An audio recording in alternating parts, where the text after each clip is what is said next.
You have 12 hours to get out. That's what my daughter told me. She stood in the house I built with my own hands, her eyes as cold as ice, telling me to leave. She had no idea her poor father, the man she thought was fading into dementia, was secretly worth $125 million.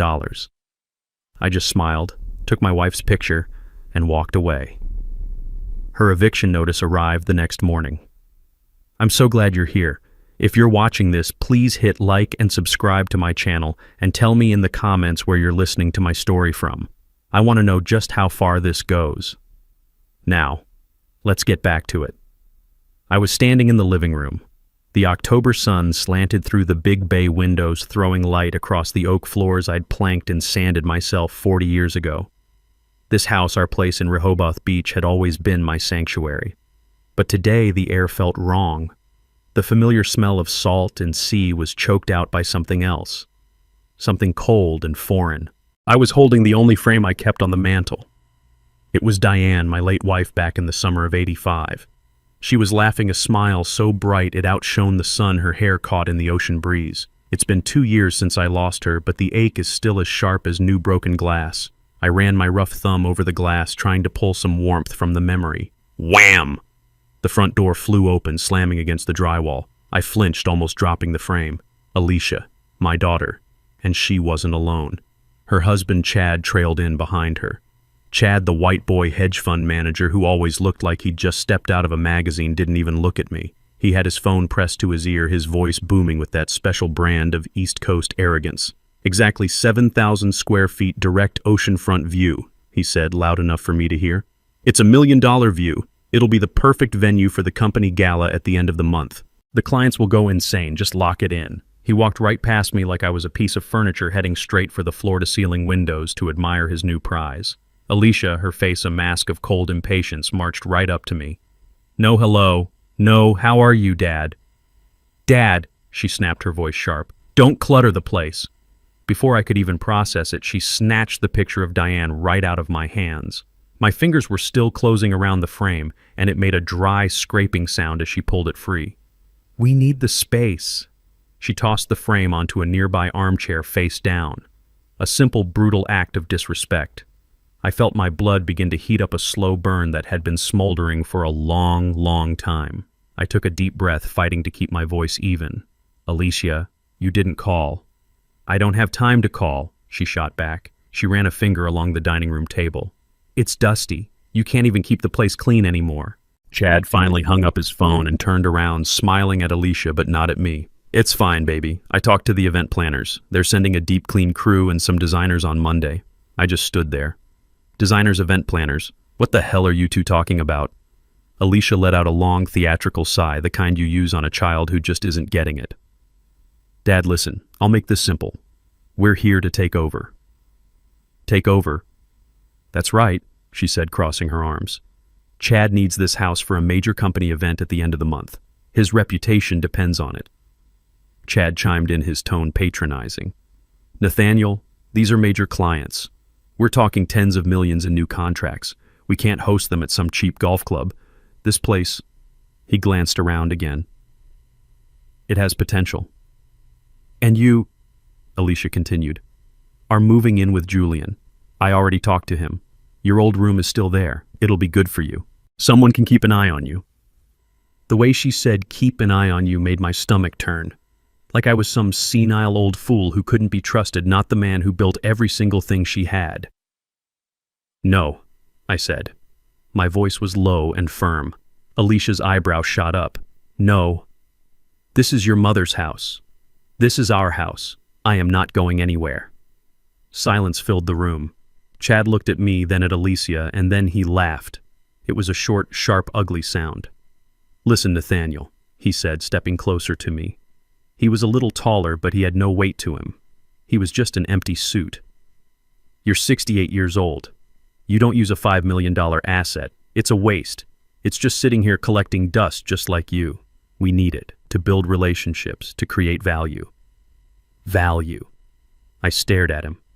She doesn't even call it our home, I thought. Just the house. The asset. I remembered 40 years ago. Me and Diane, just kids in our 20s, scraping together every penny we had to buy this piece of land. Rehoboth wasn't this fancy resort town back then. It was a place where a black family like ours could come and not get stared out of town. Guys like Chad wouldn't have even looked at this neighborhood back then. I drove every nail in this house myself. I poured the foundation. I laid the roof shingles. My sweat and Diane's love are in the very bones of this place. And now this punk who was born with a silver spoon in his mouth and never did a hard day's work in his life was standing in my house talking to me about value. You can both leave, I said again, my voice like steel. I am not leaving. Alicia stared at me. The annoyance was gone. Now her eyes were just cold. Dad, she said, her voice flat. I'm not asking. She walked over to her expensive designer handbag, pulled out a thick sheaf of papers, and threw it down on the coffee table. This, she announced, is an emergency petition for conservatorship. I filed it with the court this morning. My stomach clenched.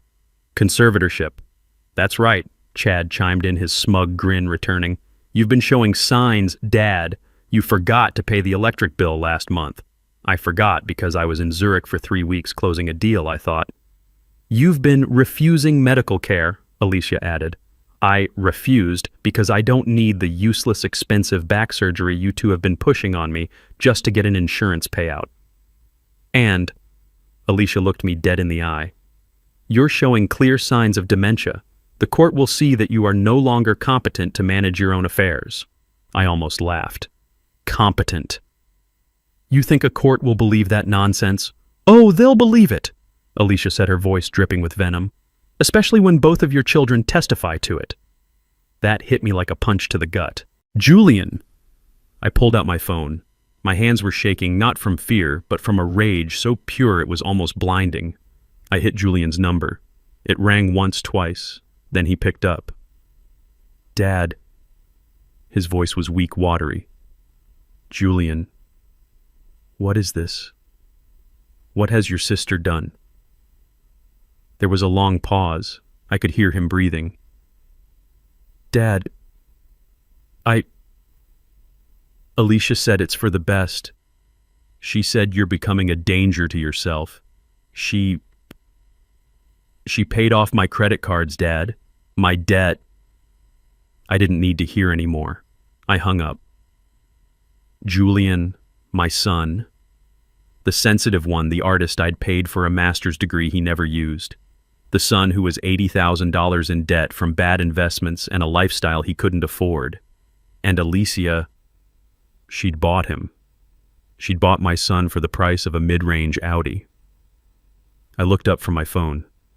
Alicia was checking her watch, a gold Cartier that I'd bought her for her 30th birthday. I don't want to make this ugly in court, Dad, she said. Just give us the keys. We're being generous. We'll give you 12 hours to get out. Pack what you need. The cleaning crew will be here at 8 a.m. tomorrow to throw out the rest of this junk. Chad stepped forward and clapped me on the shoulder, a gesture that was meant to be friendly but felt like a threat. Time to go, Nathaniel. You can't afford this fight. Hell, you can barely afford to heat this place in the winter. I looked at them. At my daughter, her face twisted with greed. At her husband, his eyes gleaming with triumph. They thought they had me. They thought they had won. And in that moment, all the anger just evaporated. It left behind something cold and hard and perfectly clear. I smiled. It wasn't a big smile. It was just a small lift at the corners of my mouth. It was a smile that didn't reach my eyes.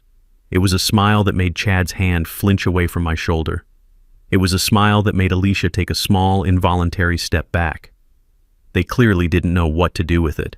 This wasn't in their plan. The senile old man wasn't supposed to smile. I looked at them, my children who had just tried to strip me of my home, my dignity, and my mind. All right, I said. My voice was quiet. Alicia blinked. What? All right, I repeated. You win. I'll go. Now they looked confused. This was too easy. But their greed quickly overshadowed their suspicion. Chad's smug grin returned.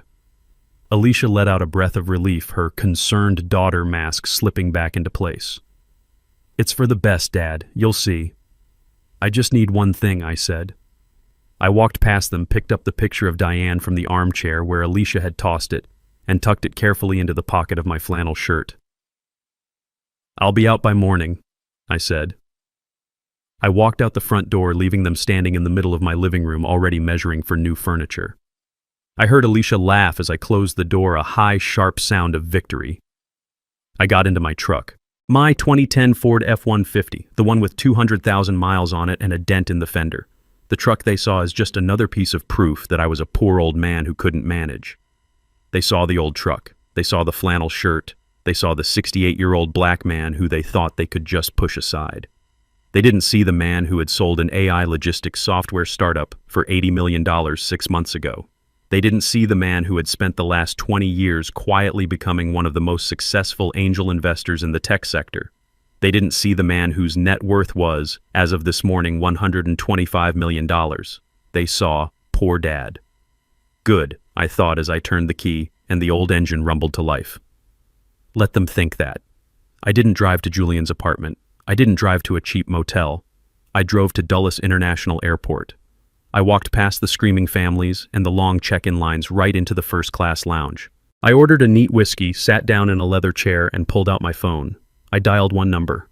My lawyer, my wealth manager, the man who knew where every single penny was. He picked up on the first ring. Mr. Price, I take it this isn't a social call. Henderson, I said, my voice calm. Code Diane. There was a sharp intake of breath on the other end. He knew what that meant. Sir, are you certain? Execute it, I said. Sell the Rehoboth Beach House. I want it sold by tomorrow morning. Cash buyer. I don't care about the price. I care about the speed.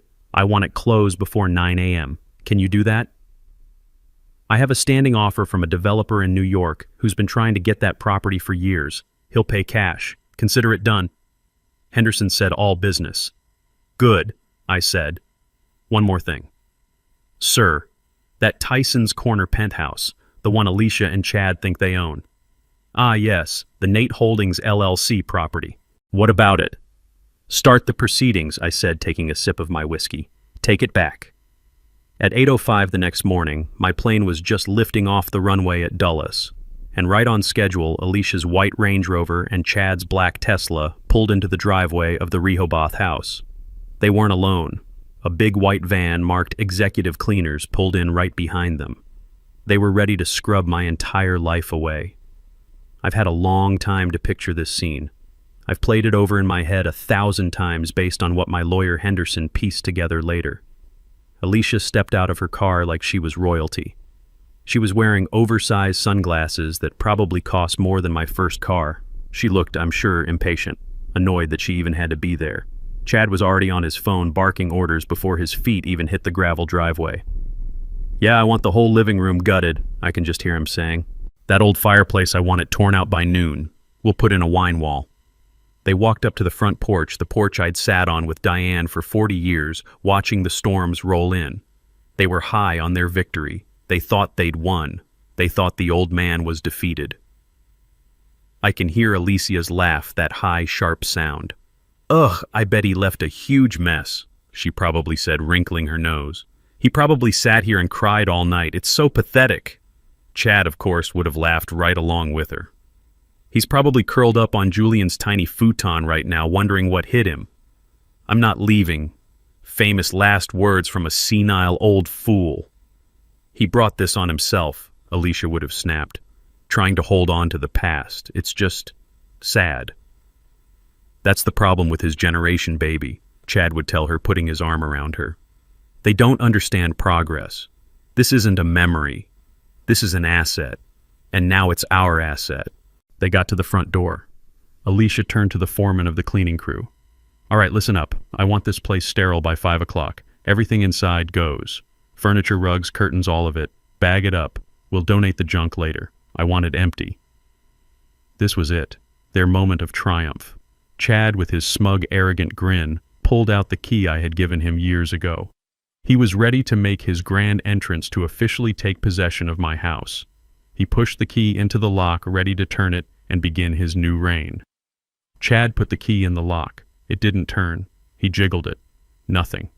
He jammed it in again, harder, his face turning red. What the hell? He muttered. Did the old man already change the locks, that senile? Just break the door down, Chad, Alicia snapped, her patience gone. The cleaners are on the clock. But before Chad could throw his shoulder against the solid oak door, I had installed a sound made them both freeze. It was the quiet crunch of tires on the gravel driveway.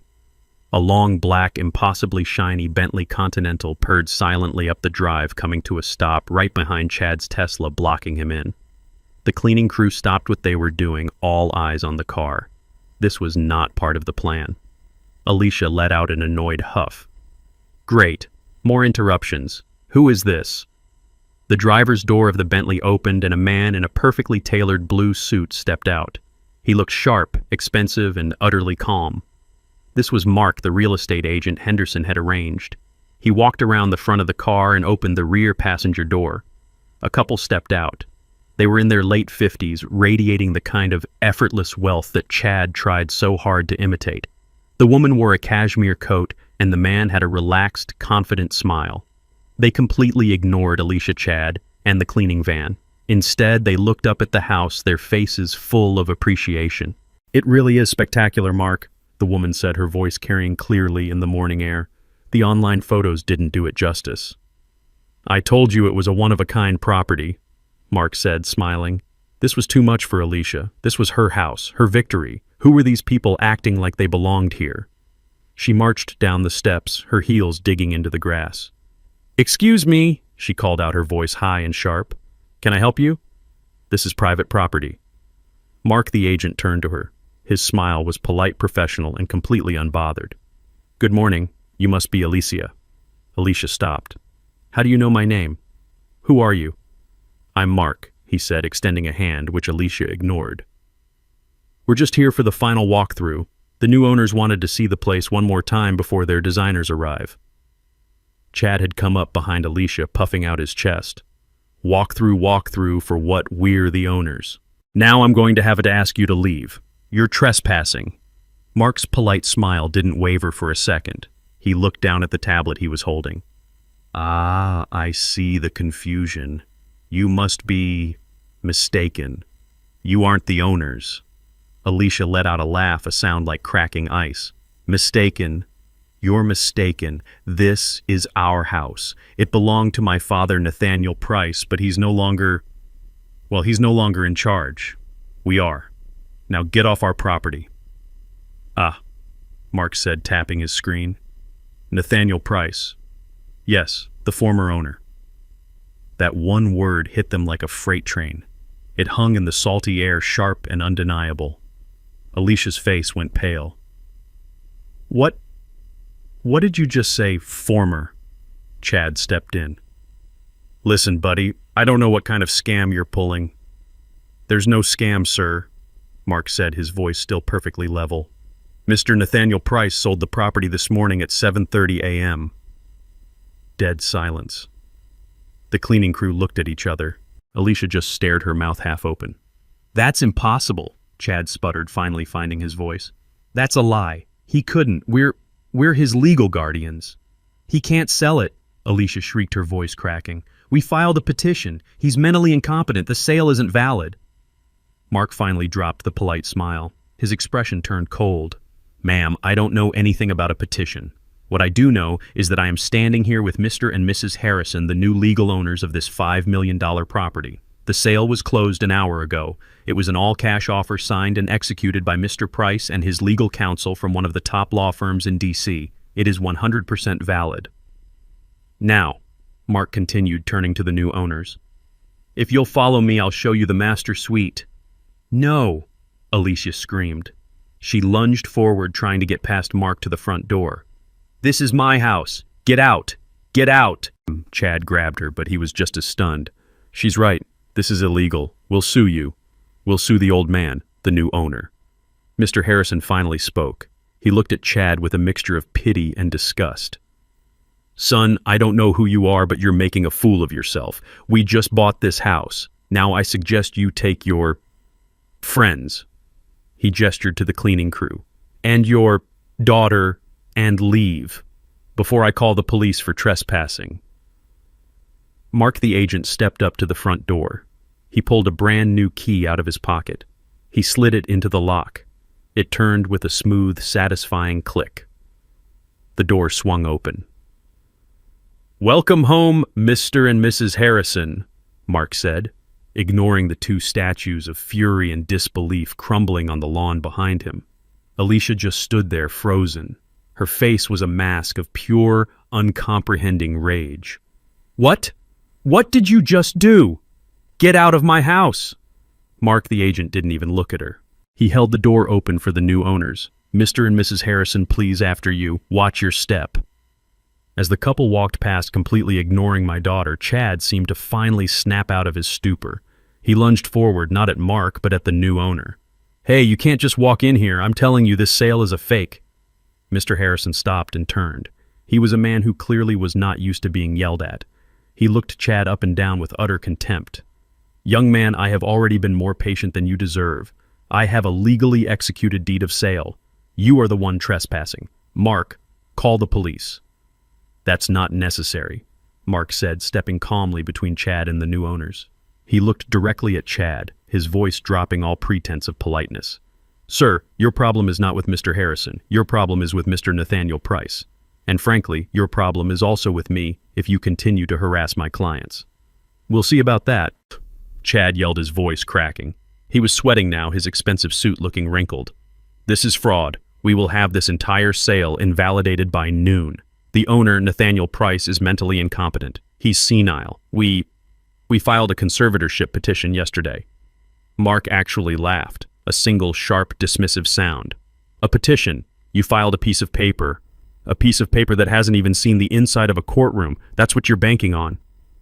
"It's the truth," Alicia shrieked, finding her voice. "He has dementia. He doesn't know what he's doing. You tricked him. You preyed on an old sick man."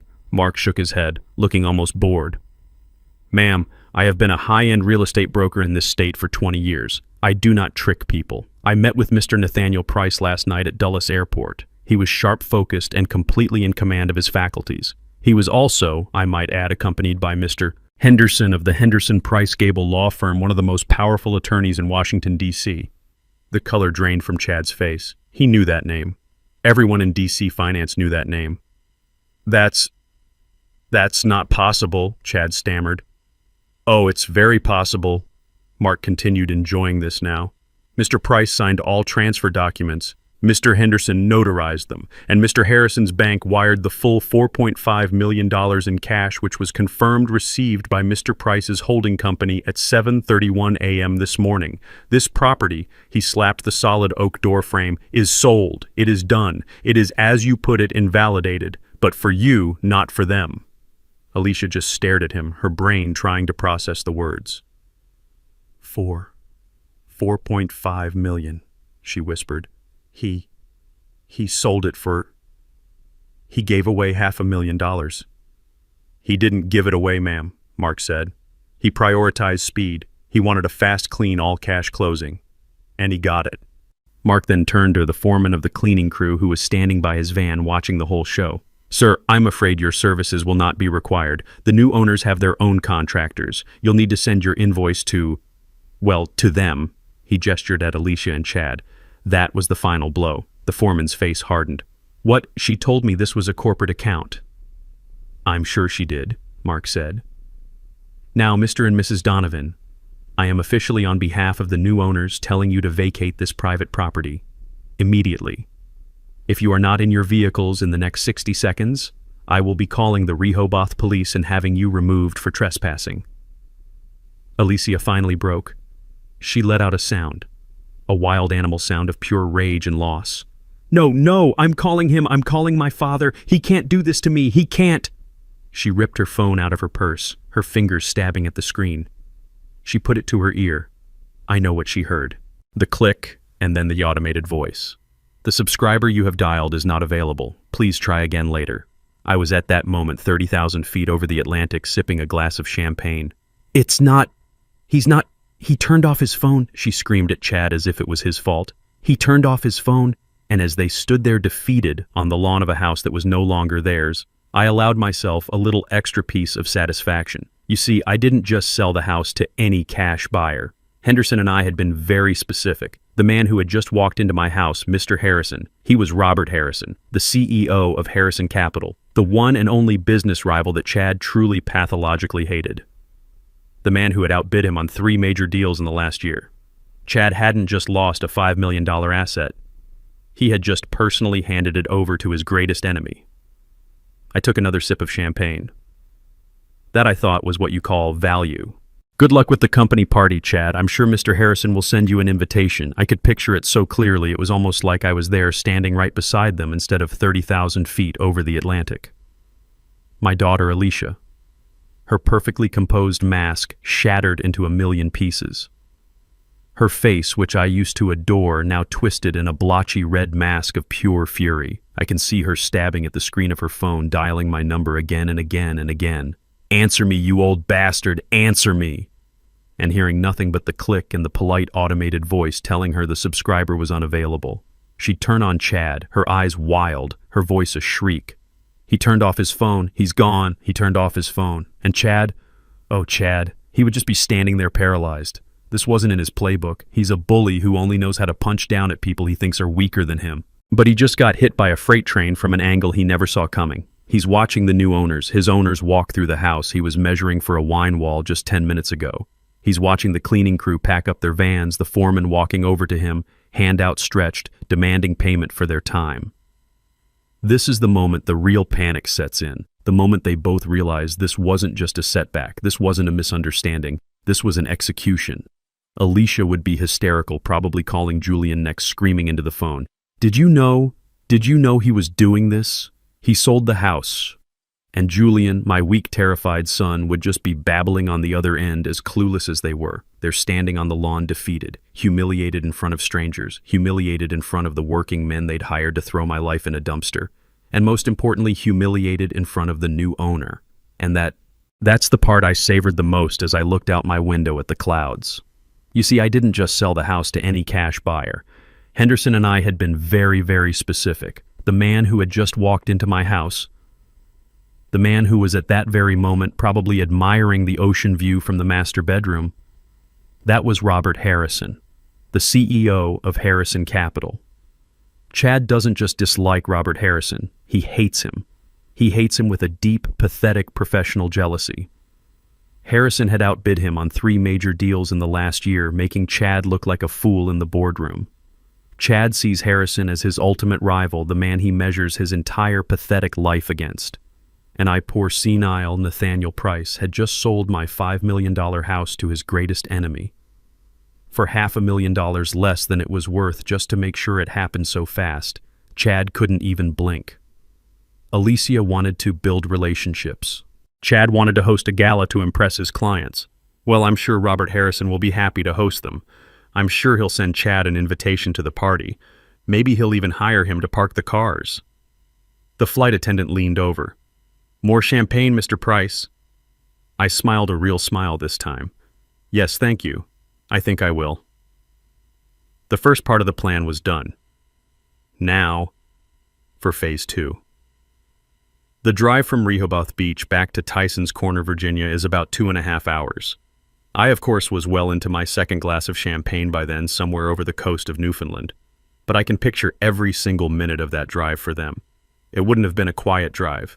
It would have been a silent drive. The kind of oppressive, heavy silence that is so much louder than shouting. The initial hot shock of their defeat on the lawn would have cooled into a cold, simmering, terrified rage. Chad would have been in his black Tesla, gripping the steering wheel so hard his knuckles were white. His mind wouldn't just be on the $5 million house. It would be on Robert Harrison, on the clients he'd bragged to, on the company gala that was now a smoking crater in his career. He would be calculating the cost of this humiliation, and he would be blaming Alicia. And Alicia, she'd be following right behind him in her white Range Rover, the one I paid the down payment for as a congratulations on the wedding gift. She'd still be trying my number over and over, her thumb stabbing at my contact name. She'd be leaving me voicemails that I knew, even without listening, would be a spectacular spiral from, "Dad, you have to call me, this is a terrible mistake," to, "You old bastard, I will destroy you for this." And then somewhere around Annapolis, just as they were approaching the Bay Bridge, a little orange light would have flickered to life on her dashboard. The low fuel warning. She'd have yanked the wheel, cutting across 2 lanes of traffic without signaling and pulling into a massive, brightly lit highway gas station. She'd get out, slamming the car door so hard the whole vehicle shook. She wouldn't even look at the price per gallon. She'd just grab the pump, snatch her Amex Platinum card from her wallet, and jam it into the slot. The screen would flash. Transaction failed. Please see cashier. I can just see her face. The confusion, the flash of pure irritation. Stupid machine, she would have muttered, pulling the card out and jamming it back in harder this time. Card declined. Unbelievable, she'd shriek to no one in particular. She would storm into the convenience store, probably cutting in front of a family trying to buy sodas. She'd slap the card down on the counter. Your pump on number 7 isn't working, she'd snap at the cashier. The cashier, a teenage kid just trying to get through his shift, would sigh. He'd take the card, run it. Sorry, ma'am, it's declined. That's impossible, Alicia would say, her voice rising, attracting stares. That's a platinum card. There is no limit. Run it again. I did, the kid would say, holding his hands up. It's declined. Fine. She'd huff, digging in her expensive purse. She'd pull out another card, a Visa signature. Try this one. He'd run it. Declined. Her face would go pale. This isn't just annoyance anymore. This is cold, sharp panic. She'd try a third card, her bank debit card. Declined. What is wrong with you? She'd probably start screaming at the poor kid. What's going on? The bank must have frozen my accounts. It's a mistake. They must have flagged it for fraud. Chad would have pulled up next to her pump, annoyed, wondering what was taking so long. He'd have to come inside, roll his eyes at her as if she was the incompetent one, and pay for her gas with his own card. He'd sneer at her as they walked back to the cars. Can't even manage your own finances, Alicia. They'd get back in their cars. They wouldn't talk about it. But that silent 2-hour drive just became the longest, most terrifying drive of their lives. The anger was still there, but it was being joined by something new. Fear. Cold, creeping fear. The house was just the beginning, and they were only just starting to realize it. They got back to their penthouse apartment in Tyson's Corner just as the sun was starting to set. They were exhausted, humiliated, and now terrified. That little incident at the gas station had planted a seed of pure dread in my daughter's heart. But the real harvest was yet to come.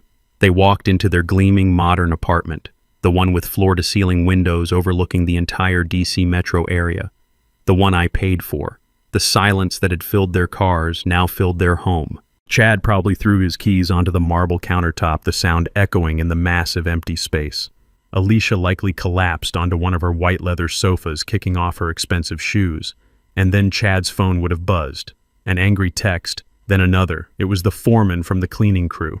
Where is my payment? I have a crew to pay. You owe me $800 for the travel fee and minimum booking. Chad would have sworn under his breath. He was a man who hated loose ends, especially loose ends that cost him money. Useless old man, he probably muttered, blaming me for the cleaning bill. Now I've got to pay these idiots.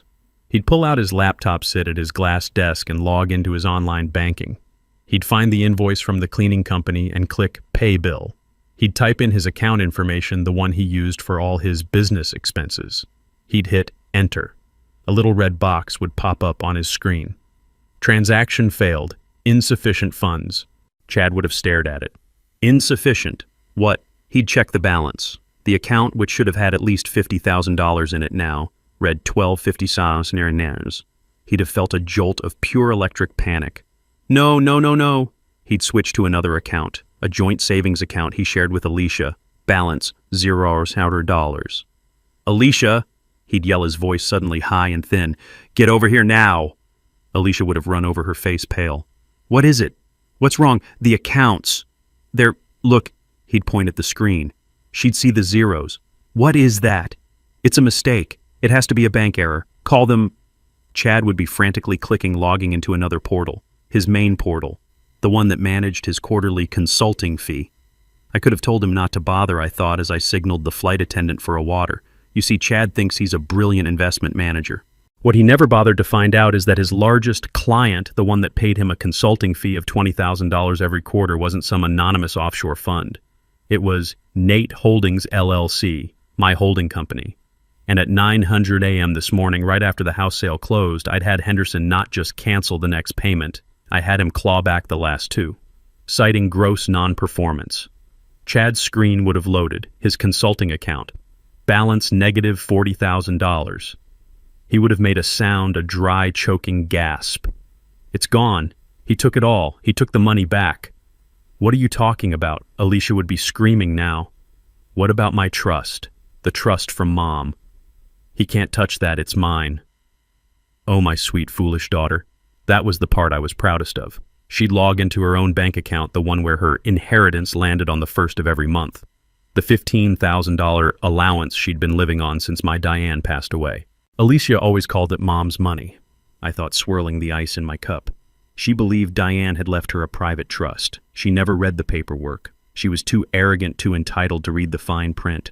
She just saw the money and assumed it was her right. She never realized that Diane and I built our wealth together, as a team. And when she passed, all our assets, all $125 million, reverted to me. The Diane Price Trust Fund that paid Alicia's bills. It wasn't an inheritance. It was a discretionary fund, managed by a single trustee, me. And this morning I had simply, discretionarily, turned off the tap. Alicia's account page would load. Current balance $42.19. Next deposit, pending cancellation. She wouldn't have screamed. This was beyond screaming. This was the cold, silent, crushing realization that the entire foundation of her life, her apartment, her car, her clothes, her identity, was built on sand. And the tide had just come in. He cut me off, she'd whisper, her hands shaking. He cut me off. He took all of it.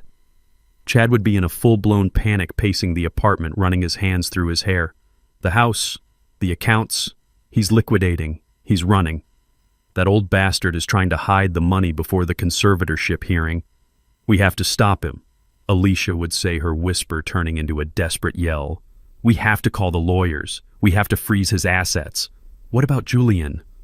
Chad suddenly set his eyes wide. He must have left Julian something. He always loved him more. Call him. Call your brother. He must have money. Dad, Alicia said this is the best way. Find out what he knows. Alicia would grab her phone, her hands trembling so badly she could barely dial. Her last desperate hope. Her weak, easily controlled little brother. He had to have something. He just had to. As my plane climbed higher over the dark ocean, my mind was back in that Tyson's Corner penthouse. I pictured the two of them, Chad and Alicia, standing in the wreckage of their lives. They thought they were players. They thought they were smart. Chad especially. He truly believed he was a financial predator, a master of the universe. He never once questioned why his consulting client, an offshore fund, paid him $20,000 a quarter every quarter, like clockwork, regardless of his performance. He was so arrogant he never did the simplest due diligence. He never bothered to find out that Nate Holdings LLC was the source of that money. He wasn't a consultant. He was an expense I had just cut and then billed him for the last 6 months of non-performance. And Alicia, my daughter. She lived her entire life on a throne of entitlement. She truly believed in the Diane Price Trust Fund. She thought it was her birthright. She was too important, too busy to ever read the actual trust documents. If she had, she would have known the truth. She would have known that her mother and I built everything together as a single unit. And when Diane passed, our entire $125 million estate reverted to a single trustee. Me. What Alicia called her inheritance was in fact an allowance, a discretionary gift which I, the sole administrator, could raise lower or, as of 9:00 a.m. this morning, cancel. Permanently. I had just turned off the faucet. I had just shut off the water. Back in that penthouse, the shouting would have stopped. The silence of pure, cold, undiluted panic would be setting in. This wasn't a mistake. This wasn't a bank error. This was a coordinated, strategic demolition of their entire existence. They had no money. They had no credit. The house they lived in, well, they hadn't gotten to that part yet, but they would. Alicia would be breathing too fast, her mind racing, trying to find a branch to grab onto as she fell. And then her eyes would light up. A last, desperate spark of hope. Julian, she'd shriek, her voice raw. Call Julian. He must have left him something. He has to have. He always loved him more. My plane was somewhere over the Atlantic, quiet and dark, but in my mind I was watching the climax of the second act. It would have taken Julian about 30 minutes to speed from his cheap apartment in Arlington to their luxury penthouse in Tyson's. 30 minutes of his phone vibrating nonstop with increasingly hysterical texts from Alicia. When he finally burst through the apartment door, he would have been breathless, his face already pale with fear. He would have seen them immediately. Alicia, her makeup smeared her face blotchy and red. Chad vibrating with a rage so intense he looked like he might explode. What's wrong? Julian would stammer, looking between them. What happened? What did he give you? Alicia would lunge at him, maybe even grabbing the front of his shirt. Dad, what did he leave for you? He cut us off all of it, but what about you? He always loved you. Julian's eyes would go wide, his face somehow getting even paler. Leave me. His voice would be a terrified squeak. He didn't leave me anything. He took it. What are you talking about? Chad would snarl, his voice low and dangerous. My bank account, Julian would stammer, holding up his own phone with a trembling hand. I owed him, the $80,000 for my debts. So what? Alicia would shriek. He called it in. He called in the loan. He emptied my checking account, my savings. I have nothing. I'm negative $32,000. He cut me off too. That was it. That was the sound of the last matchstick of hope being extinguished. Julian, their ace in the hole. The weak link they could always manipulate. He wasn't just useless. He was in the exact same boat they were. Alicia would just stare at the phone screen at the negative balance. Then she'd slowly look up at her brother. Her eyes, which had been desperate, now turned to pure, undiluted acid. You, she'd hiss, her voice quiet and venomous. This is your fault. What? Julian would say, stumbling back. My fault? How is this my fault? You were supposed to handle him. She'd scream, shoving him hard. You were the good son. You were supposed to keep him calm. You agreed to the petition, but you were too weak. You couldn't even do that right. I tried. Julian would be crying now. You said he was sick. You said he was losing his mind. You didn't say he was this. Shut up, both of you. Chad would roar, silencing the room. He'd advance on Julian, jabbing a finger in his chest. You knew, didn't you? You knew he had this kind of money. What?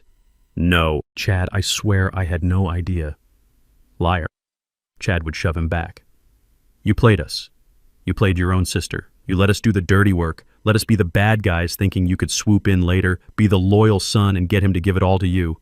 No, I'm broke. Look at me. You sold us out. Alicia would scream, joining Chad, pushing her brother again. Just like you sold him out for 80 grand, you are worthless. You've always been worthless. The three of them, the united front that was going to take down their father. They were circling each other in that multi-million-dollar apartment, a pack of rabid animals screaming, shoving, clawing at each other. The alliance hadn't just broken, it had detonated.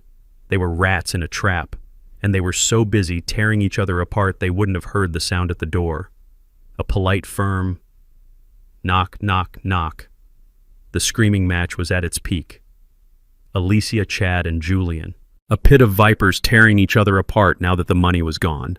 They were so lost in their own greed and betrayal, so consumed by their panic that at first they wouldn't have even registered the sound. Knock, knock, knock. A polite, firm official sound at the front door. It would have cut through their shouting like a razor. They'd freeze. Their red, angry faces would instantly turn pale with a new kind of fear. Who was this? The police? Had the bank sent someone? Knock. Knock. Knock. Louder this time. More insistent. Chad, probably trying to re-establish some dominance, would have stormed to the door, yanking it open. What do you want? He'd bark. He wouldn't have seen a policeman. He wouldn't have seen a banker. He would have seen a tall, thin man in a perfectly pressed, nondescript gray suit. He was holding a leather portfolio. He looked like an accountant or a mid-level corporate lawyer. He looked completely, utterly, and terrifyingly impassive. His eyes were blank. The man wouldn't even look at Chad. His gaze would drift past him into the apartment, landing on my daughter. Are you Alicia Price Donovan? The man would ask. His voice was flat with no emotion at all. Alicia, her voice still hoarse from screaming, would step forward. Yes. Who are you? What is this? The man in the suit wouldn't answer. He'd just open his portfolio, pull out a thick envelope, and hold it out to her. I'm here to serve you this notice, ma'am. Alicia would just stare at the envelope. Serve me what? What are you talking about? I didn't do anything. I was instructed to deliver this to you personally, the man would say. You have been officially served. Chad would have snatched the envelope from the man's hand. We're not accepting anything. Get out. My job is done, the man in the suit would say, not moving. I would advise you to read that document very, very carefully. Good evening. He would walk to the elevator and press the button, his back to them. Chad would slam the door. He'd look at Alicia, then at the envelope. His hands would be shaking. This was a new threat, a legal threat, and it was outside his understanding. What is this? What did he do now? He'd rip the envelope open. Julian would be standing there crying silently. Alicia would be frozen, watching her husband's face. Chad would pull out the document. It was thick. It was covered in legal jargon. He'd scan it, his eyes darting back and forth.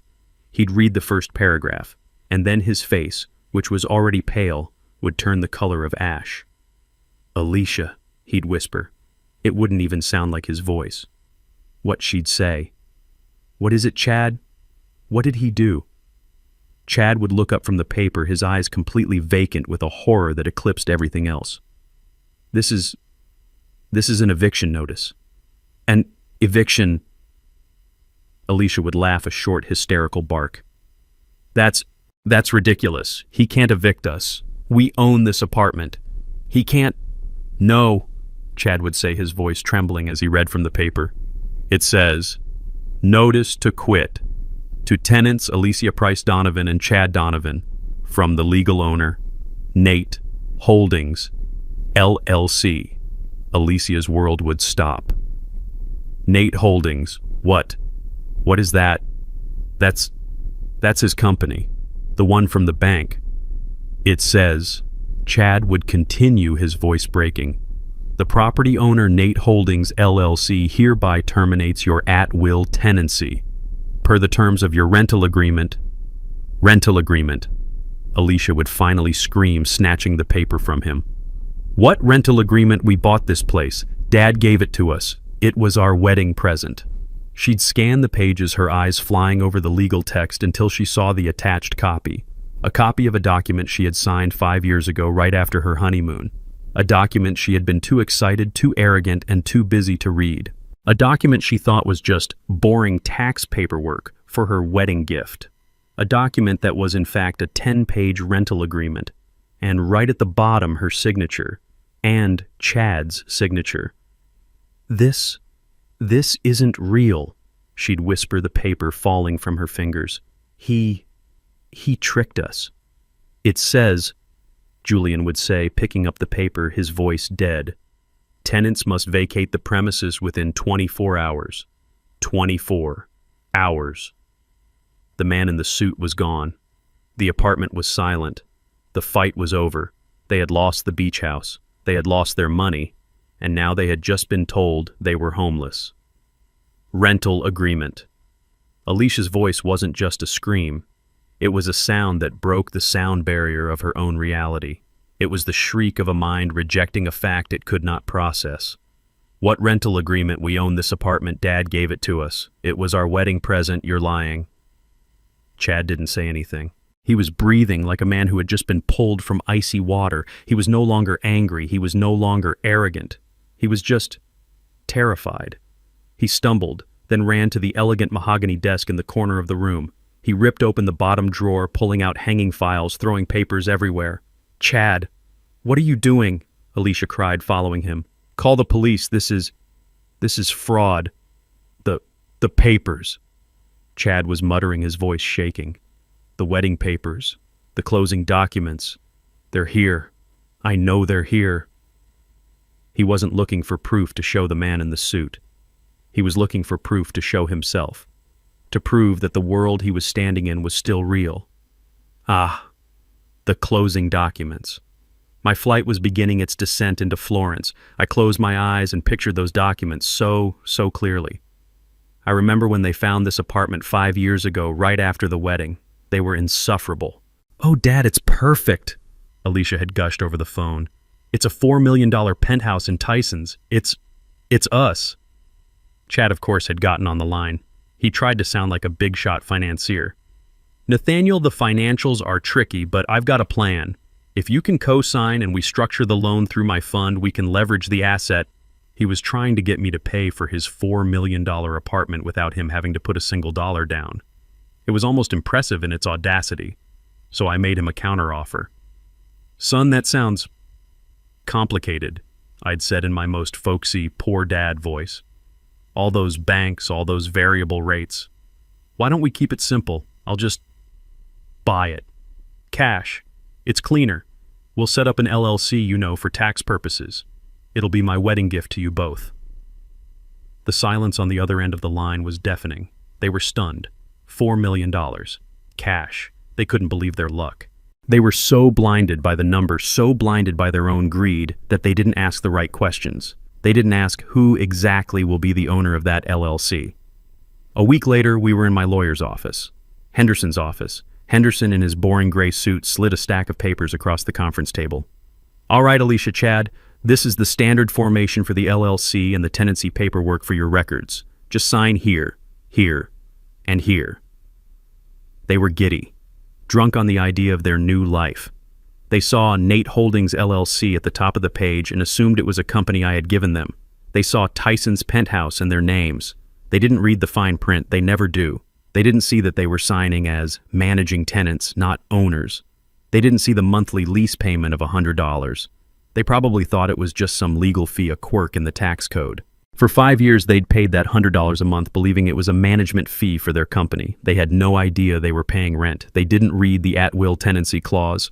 The clause that stated the owner, Nate Holdings LLC, could terminate their lease with 24 hours written notice for any reason or no reason at all. They were so arrogant, so sure of their place in the world, they just signed.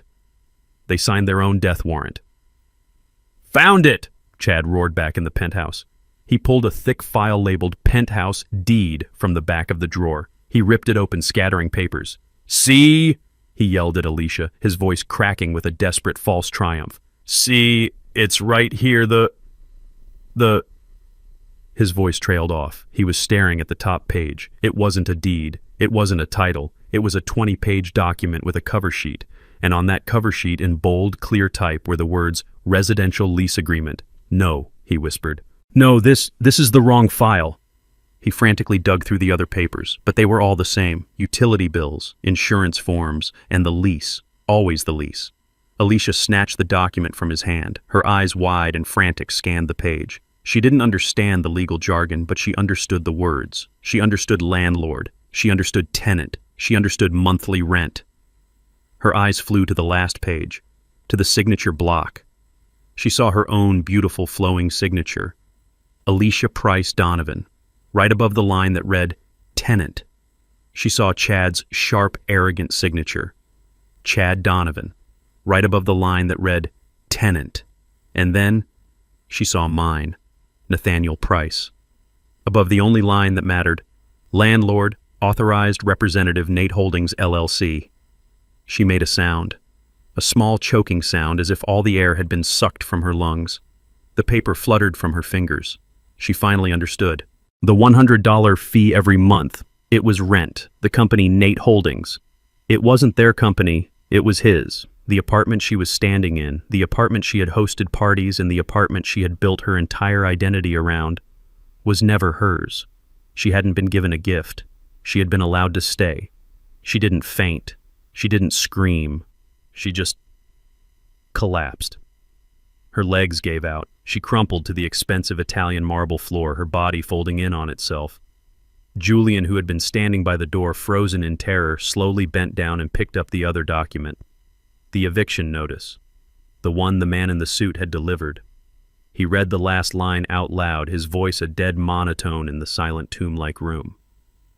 All tenants and all personal property must be removed from the premises within 24 hours. They were in a $4 million apartment they didn't own, with no money, no credit, and no home. And they had one day. The wheels of my plane touched down smooth as silk on the runway in Tuscany. I had arrived. And so I thought, had they? 1 week later, I wasn't in Tuscany anymore. I had flown back to Washington, D.C. for this. One final meeting. But I wasn't at my home. I wasn't at their apartment. I was in the conference room of Mr. Henderson's law firm on the 50th floor, in an office of dark mahogany and floor-to-ceiling glass that overlooked the entire National Mall. You could see the Washington Monument clear as day. This was a room built for one purpose, to demonstrate power. I was sitting at the head of the long, polished table, sipping a hot black coffee. I wasn't wearing my old flannel. I was wearing a custom-tailored suit. I was for the first time in their lives letting them see the other me. The me that Chad in his wildest dreams wished he could be. The door opened. Henderson's assistant, a sharp young woman, showed them in. They looked diminished. Chad came in first, but the arrogant swagger was gone. His expensive suit was wrinkled as if he'd slept in it. His face was puffy with dark circles under his eyes. He looked like a man who hadn't slept in a week. He saw me and his eyes flashed with pure, undiluted hatred, but it was the hatred of a cornered animal, not a predator. Julian shuffled in next. He just looked broken, pale, shaky, his eyes red-rimmed from crying. He wouldn't look at me. He just stared at his own feet as he found a chair as far away from me as possible. And then Alicia, my daughter, my beautiful, confident daughter. She was almost unrecognizable. Her expensive hair was tied back in a messy, careless bun. She wore no makeup. Her clothes, though still clearly designer, were rumpled and stained. She looked hollowed out. The fire was gone. She just looked tired, and for the first time she looked old. They sat down at the opposite end of the table. The three of them huddled together like survivors of a shipwreck. They had spent the last week living out of a mid-level hotel, burning through the last of their actual cash.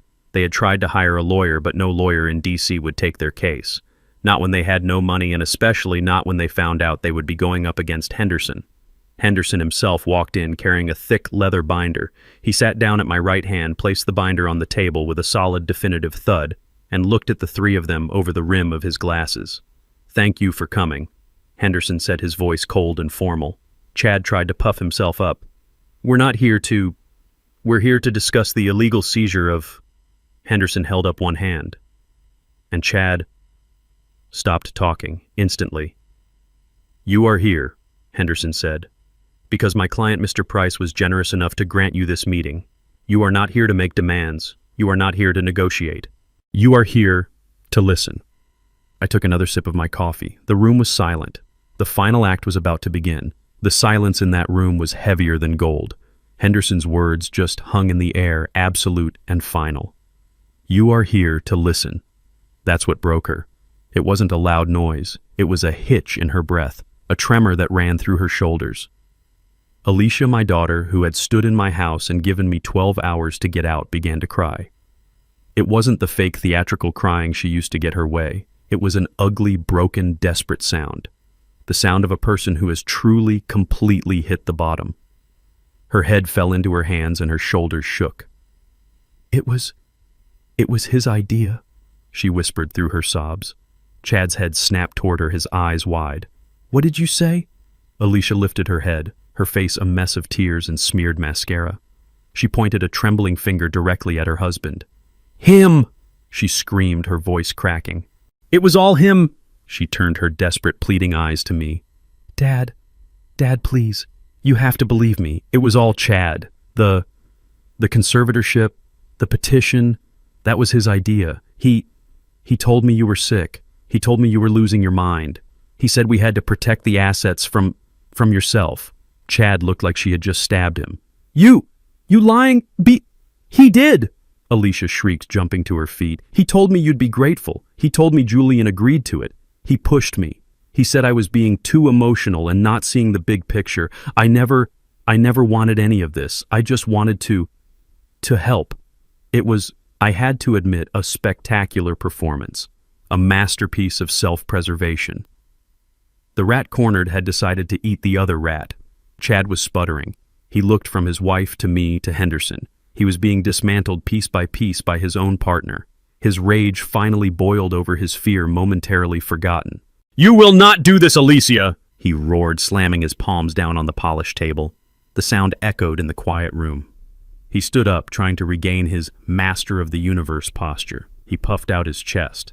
He looked at me. "This is coercion," he yelled, his voice shaking but loud. "We will not be intimidated." He pointed that trembling finger right at me. "We are going to sue you. We are going to sue him." He gestured wildly at Henderson. "And this entire corrupt firm, we're suing you for fraud, for theft, for emotional distress. You can't just take everything. You can't just throw people out of their home. We have rights. This is illegal." He was just grasping at straws, just throwing legal-sounding words at the wall, hoping one would stick.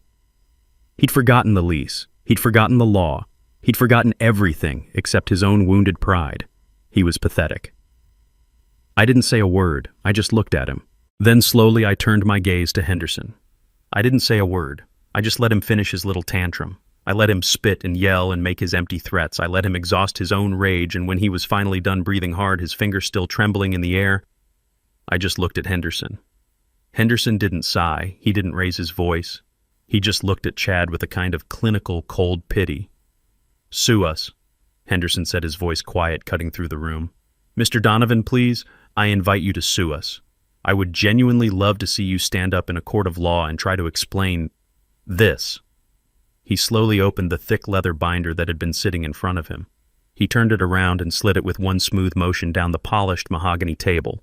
It stopped directly in front of Chad. It was their own petition, the emergency petition for conservatorship. You can't use that," Chad stammered. "I can," Henderson said, "and I will. This is your signature, is it not, on a sworn statement filed with the court?" Henderson tapped a section of the document. "Let's start with your claim here, that my client, Mr. Price, was forgetting to pay his bills due to cognitive decline." He then slid a second, much thinner folder on top of the first. "These are my client's bank statements from Zurich.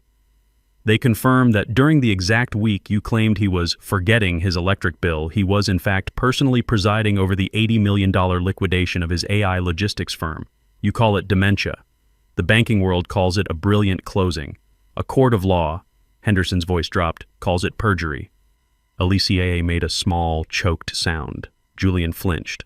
"Or perhaps," Henderson continued, "you'd prefer to discuss your other sworn statement, the one claiming he was refusing vital medical care." He slid another document onto the pile. "This is a signed, notarized affidavit from Dr. Benjamin Benari, my client's actual and very highly regarded physician. It states that the back surgery you were pushing was, and I quote, medically unnecessary, elective, and potentially harmful. He also notes that your preferred surgeon just so happens to be your college roommate." He leaned forward, dropping all pretense of politeness. "Filing a fraudulent petition, Mr. Donovan, in an attempt to seize control of an estate is not a civil matter. It is a felony. In this jurisdiction, it carries a maximum penalty of 5 years in prison for both of you." Chad just stared. He was trapped. He knew it, but Henderson wasn't finished. "But that," Henderson said, his voice almost a whisper, "isn't even your biggest problem today." He closed the binder. He looked at Chad not as a lawyer, but as an executioner. "At my client's request, we've spent the last week conducting a, let's call it a forensic review of your professional life, your hedge fund, Donovan Capital." This is it, I thought. This is what $125 million really is. It's not the suit or the plane or the view from this office. It's gravity. It's the ability to hire the best, most ruthless forensic accountants in the world. The kind of people who can find a single dirty dollar hidden in a mountain of clean ones. The kind of people who can trace a single whispered lie back to its source. And Chad was nothing but lies. It's a private fund," Chad stammered, his face turning a sickly greenish white. You have no right." "We have every right once you commit fraud against our client," Henderson snapped. "And we found some fascinating irregularities. The way you leverage unverified assets, the creative way you report your quarterly earnings, the consulting fees, it's all very compelling." Henderson steepled his fingers. He looked Chad dead in the eye. "I haven't made any calls yet," he said, his voice casual as if discussing the weather. "I thought I'd wait, see how this meeting went. But I have a very thick, very detailed file on my desk, and I was just thinking, one phone call, one single anonymous tip to the Securities and Exchange Commission, along with this file, and your career isn't just over, Mr. Donovan. Your life as you know it is." That was the word. The SEC. That was the bullet. Chad didn't yell. He didn't protest. He didn't even breathe. It was as if someone had reached into his chest and simply pulled the plug. The color, the anger, the arrogance. It all just drained out of him, leaving a pale, trembling, empty shell. He staggered back, his hand fumbling for the back of his chair, and he didn't just sit down. He collapsed into it. He wasn't a master of the universe. He wasn't a predator. He was just a failed criminal. I looked at him. The man who had called me senile. The man who had tried to steal my wife's home. The man who had clapped me on the shoulder and called me Nathaniel. $125 million. It's the power to make a man like Chad Donovan disappear. And he knew it. Chad was a broken man staring at the table, his world reduced to a single word, SEC. Henderson had dismantled him piece by legal piece. But Alicia, my daughter, she was still trying. She saw her husband's collapse not as a tragedy, but as an opportunity. She slid from her chair, her knees hitting the expensive carpet, and she actually tried to crawl the few feet to my end of the table. "Dad," she sobbed, her hands clasped together like a desperate prayer. "Dad, please. You see what he is. He's a criminal. He's a liar. He fooled me. He fooled all of us. Please, Dad.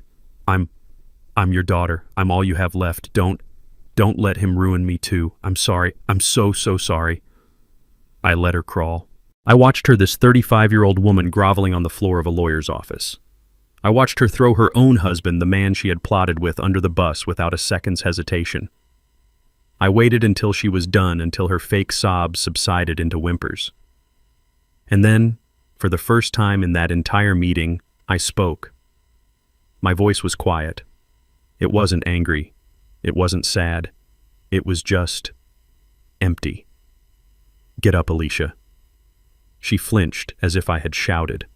Slowly, awkwardly, she got to her feet and stumbled back to her chair. I looked at her. Really looked at her. I wasn't her poor dad anymore. I wasn't the senile old man. I was just the man she had betrayed. "You are right about one thing," I said, my voice cutting through the silence.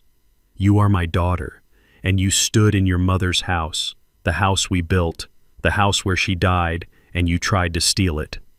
She opened her mouth. "Dad, I continued, holding up a hand, silencing her just as Henderson had silenced Chad. "You didn't just try to steal a house. You tried to steal my dignity.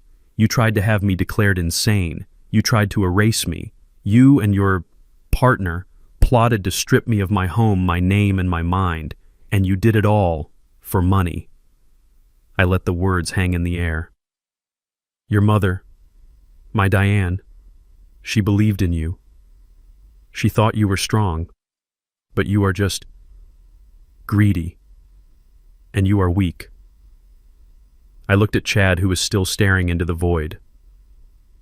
"You chose this, a hollow, grasping, pathetic man, and you became just like him. You are not sorry you did it, Alicia. You are just sorry you got caught." I turned my gaze. "You will not receive another cent from me. Not from your mother's memory. The allowance is gone. The trust is gone. The apartment is gone. Everything is gone. You wanted to be in charge of my assets. Well now, you have none of your own." Her face crumpled. The last desperate hope she'd had, that she could cry, apologize, and charm her way back into the will, it just died. And then I turned to my son. Julian had been silent this whole time, his face buried in his hands. He was just a ghost in the room. "Julian." He flinched, but he didn't look up. "Look at me," I said. It wasn't a request, it was a command. Slowly his head rose. His face was a ruin. He was the one I had truly loved without question. He was the one I had protected. "Dad," he whispered, his voice completely broken. "Dad, I'm so—" I cut him off. Not with anger, but with a simple, cold, devastating fact. $80,000, I said. He stopped breathing. "That," I said, "was your price. You sold your father for $80,000. "No!" he cried, a real agonizing cry. "No, Dad, it wasn't like that. I was scared. The debt." Alicia said, "I paid for your education," I said, my voice still quiet level. "I paid for the master's degree you never used. I paid for your apartments. I paid for your cars. I paid for every bad investment. I asked for nothing in return, except for your love and your loyalty." I leaned forward. And when the time came, when your sister and that, I gestured to Chad, came to you with a lie, you didn't call me. You didn't defend me. You took the money. You signed the paper. You sold me. You sold your father. For a stack of cash to pay off a credit card. He couldn't speak. He just broke. He dropped his head to the table and sobbed a deep, racking, truly broken sound. I looked at them. My 2 children. One a failed predator, the other a coward. The judgment was delivered. The room was heavy with the echo of Julian's sobs. I looked at Alicia. Her mouth was open, her face frozen in a mask of total, utter disbelief. She was still even now waiting for the punchline, waiting for me to laugh and say it was all a test. I looked at Chad. He was an empty shell, a man already in his own personal prison. Henderson, I said, my voice flat. Henderson stood up. It was the signal. Mr. Donovan, Ms. Price Donovan, this meeting is concluded. The security team in the lobby will escort you from the building. No. Alicia finally shrieked a desperate animal sound. She lunged forward, trying to grab my arm across the table. Dad, you can't. Please. I'm your daughter. I'm your... Get out, I said. The words weren't loud. They weren't angry. But they were final. They hit her harder than a slap. Both of you, I said. Get out of my sight. Henderson had already opened the conference room door. 2 large, impassive men in dark suits were standing there waiting. Alicia saw them, and she finally understood. It was over. The game was done. She let out a strangled, pathetic wail and stumbled back, grabbing onto Chad's arm. He moved like a puppet with its strings cut, letting her pull him out into the hallway. The heavy door clicked shut, and then... there was only Julian. He was still at the table, his head buried in his hands, his shoulders shaking. He was weak. He was a coward. He had betrayed me. But he was still my son. I let him cry for a full minute. I let the silence be filled only by his shame. Julian, I said. He slowly, painfully lifted his head. His face was a wreck. Dad, I don't know what to do. I know, I said. I reached into the inner pocket of my tailored suit. I pulled out my personal checkbook, not a card, a book. I wanted him to see this. I opened it. I took my pen. I wrote the date. I wrote his name, Julian Price. I wrote the amount, 10,000 and 00100. I tore the check from the book. It made a sharp ripping sound in the quiet room. I slid it across the polished table. It stopped right in front of him. He stared at it, his red-rimmed eyes wide with confusion. What is this? That, I said, is $10,000. It is enough for you to get a bus ticket. It is enough for you to go somewhere new, rent a cheap studio apartment for 6 months and find a job. A real job. Not an internship, not an art project. A job where you sweat and you get your hands dirty. He reached for it, his hand trembling. Dad, thank you. I promise. I put my hand flat on the check, stopping him from taking it. He looked up at me, scared. This is not a gift, I said, my voice like iron. This is a loan. It is the last loan you will ever get from me. You sold me for $80,000. Now you have a new debt of 10. I looked him straight in the eye. I don't want to see you, and I don't want to hear from you until you have a way to pay me back. Every single cent. I pulled my hand away. Go, I said. Go learn how to be a man. Maybe it's not too late. Nah. He took the check, folded it with shaking hands, stood up, and didn't say another word. He just walked out of the room, leaving me alone. The heavy door of the conference room clicked shut. Julian was gone. Henderson, my lawyer, my ally, looked at me. He didn't smile. He wasn't that kind of man. He simply stood, a silent question in his eyes. He had done his part. The war was over. Thank you, Henderson, I said. My voice was steady. For everything. He just nodded. Nate. It was the only word he needed. He picked up the thick leather binder, the binder that held the proof, the power, the truth. And he walked out of the room, leaving me alone. I was alone. I turned from the table, away from the ghosts of my children's greed, and walked to the massive floor-to-ceiling window. 50 stories below me, Washington, D.C. was just a map. Cars were tiny specks. People were invisible. I could see the Washington Monument, a sharp white needle pointing at a clear blue sky. I thought about the noise of the past week, the screaming, Alicia's fake desperate sobs, Chad's empty, pathetic blustering, Julian's broken, agonizing cries. It was all gone now. There was just silence. The clean, quiet, expensive silence of this room, the silence of victory, the silence of order. My car was waiting downstairs. I didn't go back to the beach house. Robert Harrison was probably already tearing down my fireplace. And that was fine. It was never the house. It was the memory. And I was taking that with me. I didn't go to a hotel. I didn't go to Julian's empty apartment. I went straight back to Dulles. Straight back to the first-class lounge. The next scene. I am not in that dark, powerful suit anymore. I'm in a comfortable cashmere sweater. I'm in seat 2A. A flight attendant with a kind smile is placing a glass of wine on my tray. Not champagne. Not this time. A deep, dark Tuscan red. I look out the window. I am 35,000 feet in the air. I'm not looking down at a city I helped build or a family I lost. I'm looking up at a brilliant, endless ocean of white clouds set against a sky so blue it hurts to look at. I am flying away from the wreckage. I am flying toward something new. My daughter Alicia, she was right about one thing. I am 68 years old. I am an old man. She looked at me and she saw someone who was finished.